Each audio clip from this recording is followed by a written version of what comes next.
Welcome to the fascinating world of history unfolded, in which we will talk about Vikings Part 2.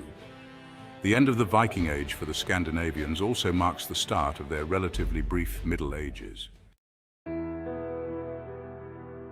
Slavic and Viking tribes were closely linked, fighting one another, intermixing and trading. In the Middle Ages, goods were transferred from Slavic areas to Scandinavia, and Denmark could be considered a melting pot of Slavic and Scandinavian elements.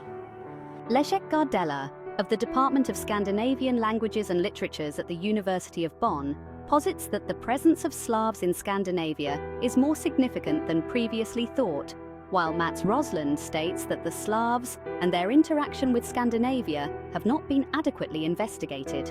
A 10th century grave of a warrior woman in Denmark was long thought to belong to a Viking.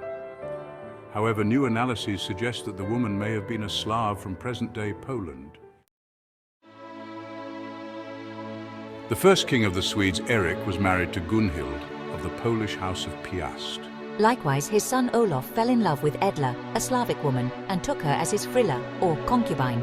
They had a son and a daughter, Aemund the Old, king of Sweden, and Astrid, queen of Norway. Canute the Great, king of Denmark, England and Norway, was the son of a daughter of Misko, the first of Poland, possibly the former Polish queen of Sweden, wife of Erik. Colonization of Iceland by Norwegian Vikings began in the 9th century. The first source mentioning Iceland and Greenland is a papal letter from 1053. 20 years later, they appear in the Gesta of Adam of Bremen. It was not until after 1130, when the islands had become Christianized, that accounts of the history of the islands were written from the point of view of the inhabitants in sagas and chronicles. The Vikings explored the northern islands and coasts of the North Atlantic, ventured south to North Africa, east to Kiev and Rus, now Ukraine and Belarus, Constantinople and the Middle East. They raided and pillaged, traded, acted as mercenaries and settled colonies over a wide area.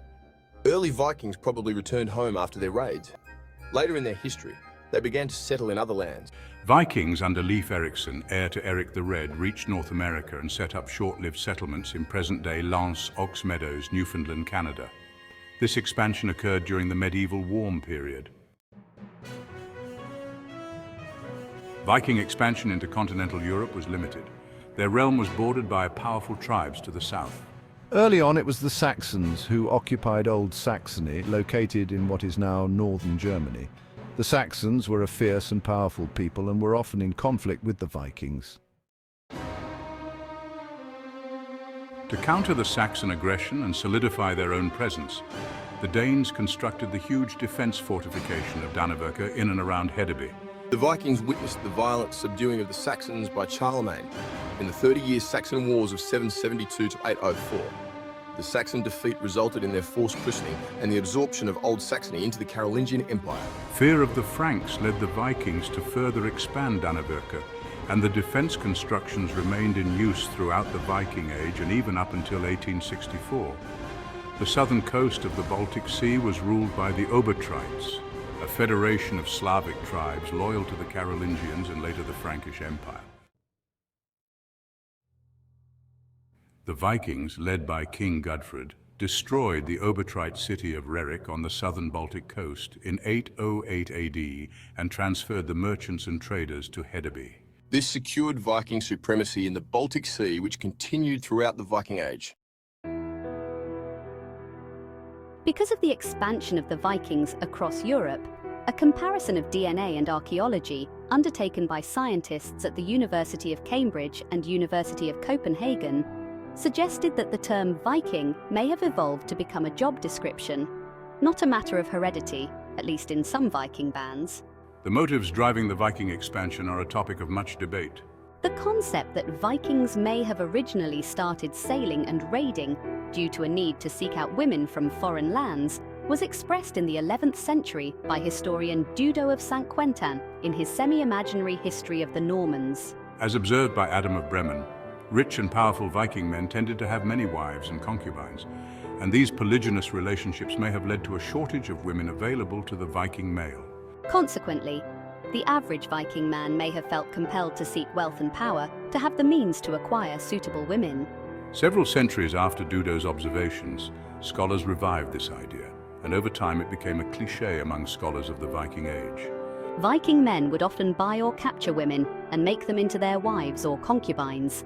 Such polygynous marriages increase male-male competition in society because they create a pool of unmarried men who are willing to engage in risky status-elevating and sex-seeking behaviors.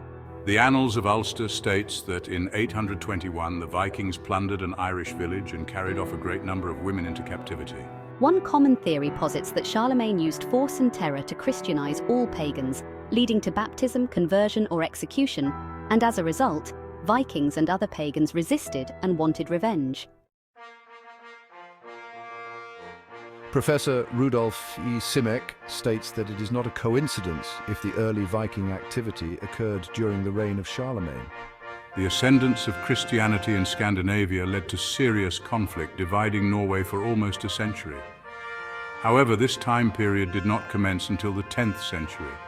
Norway was never subject to aggression by Charlemagne, and the period of strife was due to successive Norwegian kings embracing Christianity after encountering it overseas.